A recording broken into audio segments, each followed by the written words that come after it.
பிரதமர் மோடி அறிவித்த இந்த திட்டம் வந்து உண்மையிலே ரொம்ப நல்ல திட்டம். 2 நாளில் இந்தியா ஃபுல்லாக சர்வே எடுக்கணும்னு முடிவு பண்ணிட்டாரு. என்னுடைய வாழ்த்துக்கள் அவருக்கு. புது பஸ் ஸ்டாண்டில் வந்து டிஃபன் வாங்கலான்னு வந்தோம். இன்றைக்கி இங்கே வந்து பார்த்தாக்கா 500 நோட்டு கொடுக்குறோம். யாருமே அந்த 500 நோட்டு வாங்கலை. சரி, இங்கேருந்து நான் எங்கள் ஊருக்கு போகலான்னு நினச்சா கூட இன்றைக்கி காசு இல்லை. இன்றைக்கி பார்த்தா நடு ரோட்டில் விழுப்புரம் அந்த போர்ட் வாசலில் நின்றுக்கிறோம். இந்த மோடி அறிவித்த இந்த திட்டம் வந்து மக்களுக்கு பயனுள்ள ஒரு திட்டமாக தான் இருக்குது. இது ஒரு பக்கம் வரவேற்கத்தக்க திட்டமாக இருந்தாலும் மருமக்கள் வந்து மக்கள் அதிகமாக பாதிக்கப்படுறாங்க. இது கொஞ்சம் டைம் ஃப்ரேம் கொடுத்துருந்துருக்கலாம். இல்லை, இது 2 நாள் முன்னே ஒரு அறிவிச்சதுனால நாங்கள் எங்கன்னா சம்பளம் வாங்குறது எங்களுக்கு 500 நோட்டு வேணாம், எங்களுக்கு 100 நோட்டு கூட சொல்லியிருப்போம். திடீர்னு சொன்னால் நாங்கள் என்ன பண்ணுறது? இது வந்து யாருக்கு இது அடிமட்ட மக்கள் தான் ரொம்ப பாதிக்கப்படுது. வெளியில் சாப்பாட்டுக்கும் அரிசி வாங்க போய் எங்கே போனாலும் டெய்லி அன்னன்னைக்கு வீட்டுக்கு தேவைப்படுறது வாங்கி போவேன் மளிகை கடையில். எனக்கு இப்போ கஷ்டமாக இருக்குது. நீங்கள் சொன்ன முடிவு ஒரு வழியில் நல்லது தான் இருந்தாலும் இப்போ திடீர்னு எடுத்து முடிவில் நாங்கள் எப்படி பிழைக்கிறது? அன்னன்னைக்கு பிழைக்கிறோங்க. திண்டுக்கல்லேருந்து வந்திருக்கேன். பாண்டிச்சேரி ஆஸ்பத்திரியில் இருக்கேன். 500 தாள் வச்சுருக்கேன். செல்லலேன்னு சொல்லி திடீர்னு அறிவிக்கிறாங்க. திண்டுக்கல்லேருந்து நான் வந்து நடந்து போகிறதா எங்கே கொண்டு போய் மாற்றுறது? 500 தாளை 32,000 ரூபாய்க்கு நகை வச்சோம். பூரா 1000 ரூபாய் தாளை. இப்போ நான் சென்னைக்கு போகிறோம், பத்திரிக்கை எடுத்துன்னு போகிறோம். இப்போ இங்கே ஹோட்டலில் சாப்பிட கூட 1000 ரூபாய் தாளை வாங்க மாட்டேன்ட்டாங்க. இப்போ நாங்கள் பஸ்ஸில் போகணும், 1000 ரூபாய் தாளை வச்சுன்னு நாங்கள் நடு ரோட்டில் நிற்பா. தேவையில்லாத வேலை எதுக்கு தேவையில்லாத பண்ணிவிட்டு இப்போ இருக்கிறவங்க எல்லாம் நடுத்துகிற மக்களுக்கு எல்லாருக்கும் இது வந்து ரொம்ப பிரச்சனை தான். இது வந்து ரொம்ப துணிச்சாக இது வந்து கள்ள நோட்டு புழக்கத்தில் இருக்குது, கருப்பு பணம் புழக்கத்தில் இருக்குதுன்றத அடிப்படையாக வச்சு வரவேற்கிறாங்க. இதை வந்து வரவேற்கணும், ரொம்ப ரொம்ப வரவேற்குது. இன்னும் 2 நாள் டைம் கொடுத்துருந்தா நல்லா இருந்திருக்கும். கடையெல்லாம் கொடுத்தா உடனே திடீர்னு அறிவிச்சனால கொடுத்தா ஜனங்களுக்கு ஒன்றுமே புரியலை என்ன பண்ணுறதுன்னு. எங்கள் வீட்டில் ஒரு 2000 ரூபா கொடுத்துருக்காங்க. அந்த 2000 ரூபா தான் எங்கள் வீட்டில் இருக்குது. அந்த 2000 ரூபா மாற்ற சொல்கிறாங்க. அது இங்கே ஏடிஎம் கோட்லேருந்து போகலான்னு பார்த்தா இவ்வளோ கூட நிற்கிது. என்ன பண்ண போகிறோம், ஏது பண்ண போகிறது? நாளைக்கு பால், அது இல்லாமல் காலைல பால் வாங்குறதுக்கு இதை காசு தான், சாப்பாடு வாங்குறது காசு. நாளைக்கு பெட்ரோல் போகிறதுக்கு கூட எனக்கு காசு கிடையாது. 100 ரூபா எல்லாத்தையும் இருந்தால் தான் போச்சு. இல்லைன்னா என்ன செய்கிறது? திடீர்னு எப்படி நீங்கள் முடிவு எடுக்கலாம்? இதை ஒரு நாளைக்கு முன்னாடி எடுக்கணும், 2 நாள் டைம் கொடுக்கணும்.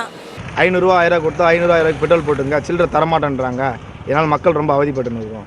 நேற்று பிரதமர் நரேந்திர மோடி அறிவித்த அந்த 500 ரூபாய் 1000 ரூபா நோட்லாம் வந்து செல்லாதுன்னு அறிவித்தது நல்ல திட்டம் தான். இதனால் வந்து ஊழலாம் வந்து ஒழியும், கருப்பு பணம்லாம் நமக்கு வந்து தெரிய வரும். இது ஒரு நல்ல திட்டம் தான், வரவேற்கத்தக்கது. ஹாஸ்பிட்டல்லையோ இல்லை வெளியில் போகிற பெட்ரோல் பேங்க்கு போகிறவங்களுக்கு ரொம்ப இது பாதிப்பாக இருக்கும். அங்கே வந்து 500 நோட்டு 1000 நோட்டு வாங்கிறதுக்கு இந்த கவர்மெண்ட் வந்து அறிவுறுத்த வேண்டும். இப்படி ஒரு அதிரடி முடிவு, இந்த மாதிரி ஒரு யோசனை இல்லாமல், ஒரு முன் யோசனை இல்லாமல், மக்களுடைய கஷ்டத்தை புரிஞ்சிக்காம இந்த மாதிரி 12 மணிக்கு மேலே 500 நோட்டுலாம் செல்லாதுன்னு எப்படி சொல்லலாம்? பிளாக் மணி வச்சுருவங்களாம் வந்து இதாக போகுது, வெளியே வர போகுது. நல்லா மதியில் காண எங்களுக்கு காண இல்லை. என்கிட்ட 10,000 ரூபா காசு இல்லை, நான் ஏன் பே பண்ணோம்? இது வந்து இதனால் வந்து கருப்பு பணத்தை சுத்தமாக ஒழிக்கவே முடியாது. ஏன்னா அது வந்து சொத்துக்களாக இப்போ மாற்றப்பட்டிருக்கோம். பணத்தை எதுவும் யாரும் வச்சிருக்க மாட்டாங்க. எங்களை மாதிரி மிடில் கிளாஸ் பீப்புளுக்கு கையில் இருக்க கொஞ்சம் நஞ்ச ரூபாவை அந்த 500 ரூபாய் 1000 நோட்டில் நாங்கள் என்ன செய்கிறது? இதுக்கு வந்து அரசாங்கம் ஏதாவது தகுந்த ஏற்பாடு பண்ணணும். அப்போ தான் எங்கள்கிட்ட இருக்க கொஞ்சம் நஞ்ச ரூபாவுக்கும் நாங்கள் வந்து பாதுகாத்துக்க முடியும். இது வந்து எங்களுக்கு வியாபாரிக்கெல்லாம் பெரிய அதிர்ச்சியாக இருக்குது. இது போல் நடந்தால் எங்களுடைய வாழ்வாதாரம்லாம் என்ன ஆகும்? ஒரு கேள்விக்குறியாக ஆகிப்போச்சு. இந்த நிலைமை நீடித்தால் இந்த உலகத்தினுடைய நாடுகளுக்கு அனைத்திற்குமே முன்னோடியாக விளங்கக்கூடும். அதே சமயத்தில் இந்தியாவினுடைய பணவீக்கம் குறையும். டேக்அப் த ஸ்டேஜிலிருந்து இப்பொழுது இந்தியா டேக்அப் ஸ்டேஜில் மேலும் நிலையில் உள்ளது. அதை ஐமாஸ் கன்சப்ஷனுக்கு வரக்கூடிய நிலை உருவாகும் என்பதில் அச்சம் ஏதும் இல்லை. எனக்கு ஜேசிபி 2 ஓடுது. பெட்ரோல் போகலான்னு வந்து 1000 ரூபாய் கொடுத்தா நேற்று பெட்ரோல் போட முடியாது, 1000 ரூபாய் தான் போடுறேன்னு சொல்கிறாங்க பங்கில். இது அறிவிச்சது வந்து மதியமே காலையிலே அறிவித்தா கூட அதான் இது ஜனங்க பொதுமக்கள்லாம் ஏதோ ஒன்று பார்த்து ஏதோ ஒன்று பண்ணுவாங்க. மோடி இந்த மாதிரி ஒரு தைரியமான திட்டத்தை எடுத்து வந்தால் இந்தியாவுக்கு முதல் முறையாக சர்தார் வல்லபாய் பட்டேலுக்கு அப்புறமா தைரியமான ஒரு பிரதமர் இந்தியாவில் கிடச்சிருக்குதுன்னா மோடி மட்டும்தான். ஸோ இந்த 500 1000 நோட்டுக்கு நானும் கியூ நின்றுருக்கேன். நான் கிட்டத்தட்ட 1 மணி நேரம் நின்றுருக்கேன், போட முடியல. இருந்தாலும் ஓகே. ஸோ எங்கள் நாடு முன்னேறுன்னு நினைக்கும் போது ரொம்ப பெருமையாக இருக்குது. ஸோ இது நம்ம இருக்க போது ஒரு நாள் பட்டினி தான். ஆனால் நாளைக்கு காலையில் என்னோட நாடு தன்னை வந்து நிற்கணும்னு நினைக்கிறேன்.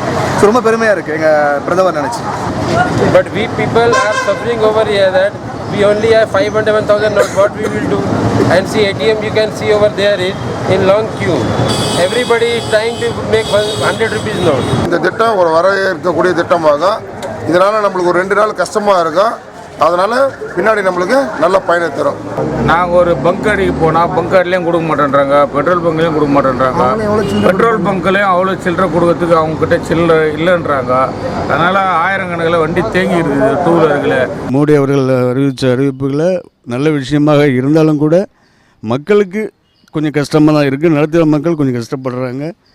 இது எங்களை மாதிரி ஏழை ஜனங்கள் ரொம்ப ரொம்ப சந்தோஷமான விஷயம். ஏன்னா எங்கிட்ட பொருளுக்கு நான் அதிகபட்சமாக நாங்கள் மீன் வியாபாரம் பண்ணோம் வச்சிங்களா, ஒரு 50,000 ரூபாய் 1 லட்சக்குள்ளே தான் இருக்கும். இது ஆண்டாண்டு காலமாக நாங்கள் பயன்படுத்தின்னு வரதால் அந்த பணம் அதிகபட்சமாக இருக்க போகிறது கிடையாது. நடுத்தர மக்களுக்கு வந்து இது இந்த அமலுக்கு கொண்டு வந்ததுனால தப்பு ஒன்றும் கிடையாது. ஏன்னா இதை ஊழல் பண்ணி புழக்கத்தில் வச்சுக்கிற பணத்துக்கு தான் தடைய கோசம் நடுத்தர மக்களுக்கு பாதிப்பு எந்த விதமே பாதிப்பு இல்லை. இந்த 500 ரூபாய் 1000 ரூபாய் நோட்டு வந்து செல்லாதுன்னு அரசு அறிவிச்சுக்கிறது நல்ல விஷயந்தான்.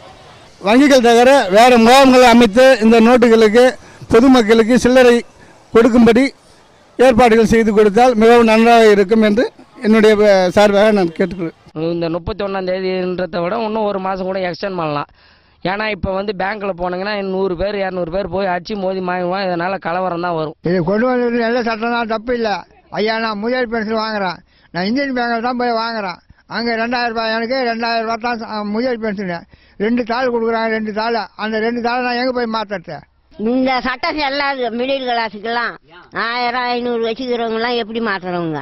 பணக்காரனுக்கு தான் இது பொருணும், அவங்களுக்கு போடலாம். அது 500 ரூபா 1000 ரூபாயா கொடுக்குறாங்க, நாங்கள் எங்கே போய் மாற்றுறது? இப்போ திடீர்னு மாற்றுங்கனாக்கா எங்கெங்க செல்லுது இது? நாங்கள் எல்லாம் தெருவில் நிற்கிறோம், இப்போ மாற்ற முடியாத. இந்த திட்டம் ரொம்ப வரவேற்கத்தக்க திட்டம் தான். ஆனால் கொஞ்சம் கஷ்டம் தான், நம்ம தான் கொஞ்சம் சமாளித்து எடுத்துக்கணும். இந்த கருப்பு பணத்தை ஒழிக்கிறதுக்கு இதை விட்டால் வேற எதுவும் வழி கிடையாது. மோடிக்கு வாழ்த்துக்கள். திட்டத்தை தப்பு திடீர்னு அறிவிச்சுக்கலாம். நைட்டு 12 மணிக்கு 8 மணிக்கு அறிவிச்சா நாங்கள் அதை போய் மாற்றவும் முடியாது, ஒன்றும் முடியாது. கையில் வச்சு தவிக்கத்தான் இருக்குது. நாங்கள் அங்கன்வாடியில் தான் எடுத்து வைக்கணும். அந்த பணத்தை வச்சுருந்து நாங்கள் உங்ககிட்ட ஒப்பாட்சி எங்களுக்கு வேணான்னா அந்த பணத்தை ரிட்டர்ன் திருப்பி ஆஃபீஸில் தான் கட்டணும். வயசானவங்க நிறைய பேர் இருக்கிறாங்க. 500 1000னா டக்குன்னு தெரியும். 100 ரூபாய் நோட்டை மாற்றுன்னா அவங்க வந்து எண்றதுக்கே கஷ்டமாக இருக்கும் அவங்களுக்கு. ஏழை மக்களுக்கு மாற்ற முடியாத சூழ்நிலை உருவாகி இருக்குது. இது வீட்டுக்கு வீடு பேங்க் மூலயமா ஊருக்கு வந்து இது போல் பணத்தை மாற்றி கொடுத்தா அவங்களுக்கு ஒரு வசதியாக இருக்கும். திடீர்னு சொன்னே நாங்கள் என்ன செய்து அதை கொஞ்சம் விட்டு கொடுத்தாக்கா நாங்கள் அதுக்குள்ளே எதுவோ ஒரு செலவுக்கு பண்ணுவோம். மருந்து வாங்கினாலும் அதை வாங்க மாட்டுறாங்க, உரம் எடுக்க போனாலும் வாங்க மாட்டுறாங்க. அது எப்படி நாங்கள் என்ன படிக்கிறது? பொதுமக்கள் மத்தியில் எதிர்பார்க்கறது ஒரே ஒரு விஷயம் என்னன்னா, இந்த பணத்தினுடைய மதிப்பு திரும்ப அவங்களுக்கு அது ஒரு மதிப்பாகவே திரும்ப கிடைக்கணும். இது மக்களுக்கு வந்து ரொம்ப சிரமத்துக்காகுது. இது வந்து மத்திய கவர்மெண்ட் வந்து இன்னும் கொஞ்சம் கால அவகாசம் வந்து வேணும் எங்களுக்கு. நல்ல நோட்டை தடுக்கிறப்ப 2000 ரூபாயை வந்து இன்ட்ரடியூஸ் பண்ணணுமா, இல்லை 500 ரூபாயோட நிறுத்திருக்கலாமே அப்படிங்கிற ஒரு பெரிய யோசனை இருக்குது. எப்படி இருந்தாலும் ஒரு முதல் கட்ட நடவடிக்கை பாராட்டுகள். 1000 ரூபாய் 500 ரூபாய் நோட்டுகளை மத்திய அரசு தடை செஞ்சிருக்குது. இது ரொம்ப ரொம்ப வரவேற்க வேண்டிய விஷயம். பல பெரிய முதலைகள் இந்த நாட்டினுடைய பொருளாதாரத்தை சுரண்டிக்கிட்டு இருக்கிற இந்த நேரத்தில் நரேந்திர மோடி ஐயா அவர்களுக்கு நன்றியை தெரிவிக்கிறேன். இந்திய நாட்டின் பிரதமர் மோடி அறிவித்துள்ள இந்த 500 ரூபாய் நோட்டு 1000 ரூபாய் நோட்டு செல்லாது என்ற முடிவை வந்து வரவேற்கிறோம். ஏன்னா இது நம்ம நாட்டை பிடித்திருக்கிற இந்த ஊழல் பணப்பதுக்கல் ஆகியவற்றுக்கு இது ஒரு முற்றுப்புள்ளியாக அமையும்னு நாங்கள் நினைக்கிறோம். இது வந்து பொதுமக்களுக்கு ரொம்ப அவதியை ஏற்படுத்தியிருக்கு. இன்று ஒரு நாளுக்குள்ளே மாற்றணும் அப்படின்னும் போது மக்கள் எல்லாருமே அங்கங்கே ஏடிஎம் சிடிஎம் மிஷின்கிட்டலாம் ரொம்ப கூட்டமாக இருக்குது. பார்த்தா பணம் வந்து செல்லாதுங்கிறாங்க. இப்போ நான் நாளைக்கு வேலைக்கு ஆளுக்கு பணம் கொடுக்குற சம்பளம் கொடுக்கறதுக்கு நாளைக்கு இங்கே 2 நாள் லோக்கல் ஹாலிடே, நாளைக்கு பேங்க்கும் கிடையாது. நான் எங்கே போய் பணம் எடுத்து கொடுக்குறது? இப்போ வந்து கிராமத்தில் வந்து மக்கள் இருக்காங்க. விவசாயத்துக்கு கூலிக்கு வந்து சம்பளம் கொடுக்கும்போது 500 ரூபா கொடுக்கும்போது 1000 ரூபா பாமர மக்கள் எங்கே போவாங்க சொல்லுங்கள்? இப்போ 1000 ரூபா எடுத்து நம்ம பெட்ரோல் பங்க் இப்போ போயிட்டு வரேன். இந்த வரைக்கும் 1000 ரூபா தாள் பங்கு போனால் என்ன சொல்கிறாங்க, 1000 ரூபா செல்லுபடியாது நீங்கள் போங்கிறாங்க. நான் இப்போ பெட்ரோல் போகிறது என்ன பண்ணுவேன்?